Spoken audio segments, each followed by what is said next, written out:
drawers on the pine kitchen cupboards. I was sure it would take as long as I lived there to afford to do it up, but I still felt lucky every morning I woke and looked up at the swirly crusts of my Artex ceiling. I never imagined I would ever be able to own a flat in London. The actualisation of this once impossible dream alone made it the best place I'd ever set foot in.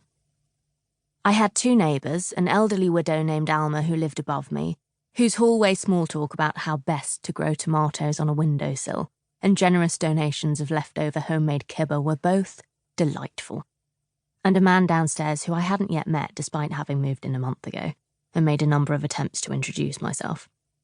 I'd knock, but there was never an answer. Alma said she'd never spoken to him either, but she did once talk to his female flatmate about the building's electricity meter. I only heard him. He came in from work at 6 o'clock and made virtually no noise until midnight, when he cooked and ate his dinner and watched TV. I scraped together the money for the flat with savings, the royalties from my first book, Taste, and the advance on my second cookbook, The Tiny Kitchen. Taste was a recipe book inspired by my family's cooking, my friendships, my only long-term relationship, my travels, and my favourite chefs.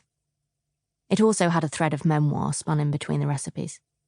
There was an overarching theme of discovering my own tastes in life as I learnt about my culinary ones, what I liked and what satisfied me. It told the story of how I'd balanced a night and weekend occupation as a supper club owner with my day job as an English teacher at a secondary school, and how I eventually saved enough to quit and become a full-time food writer. It also touched on my relationship and ultimate amicable breakup with my first and only boyfriend, Joe, who was supportive of my decision to write about us. The book was a surprise success, and off the back of it I got a column in a newspaper supplement, a number of soul-destroying but bank account-enhancing partnership deals with food brands, and a further 2 cookbook deal. The Tiny Kitchen, which I had just completed, was about what I'd learnt from cooking and entertaining in a rented one-room studio flat with no kitchen storage space, an oven the size of a Fisher-Price cooker, and only 1 hot plate for a hob. It was my first solo home after Joe and I broke up. I preferred to talk about my third book, a temporarily unnamed project about seasonal cooking and eating, which was in its proposal stage. I'd now learnt from years and years of writing that the very best version of a piece of work was when it was still just an idea and therefore perfect. I ran a bath and put on a long-loved iTunes playlist that was called Pre-Lash in my 20s, which I'd renamed Good Times in recent years, to mark a move away from reckless bodily abandon and towards mindful, considered pleasure. I created the tracklist to listen to before a night out, when I was a first year at university, and the shape of its journey played out in full was always in tandem with the same tireless rituals of feminization I had been following for 15 years.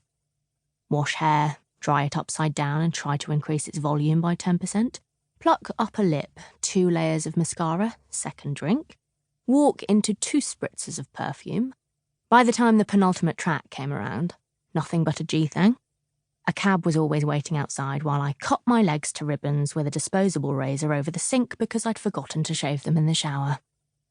My hair was back to its natural dark brown and cut to shoulder length. There was a recent addition of a fringe to hide the new creases in my forehead, as light as concertina tissue paper, but visible enough for me to want to not think about. Luckily, I saved time when it came to makeup. My face had never worn makeup well. I was grateful, as I already felt grooming took up far too much time and was a constant source of feminist guilt, along with my total disinterest in all DIY and all sports. Sometimes, when I felt despondent, I liked to calculate how many minutes of my remaining life I would spend removing upper lip hair if I lived until I was 85, and think about how many languages I could have learned in that time. I wore a high-neck, low-back black dress to my birthday drinks. I didn't wear a bra, simply to show off that I don't have to wear a bra, which is a paltry consolation for having such small breasts. But I didn't mind anymore. I'd become mostly indifferent to my body. I was an irritating size 11, totally average height at 5'4", and happy that big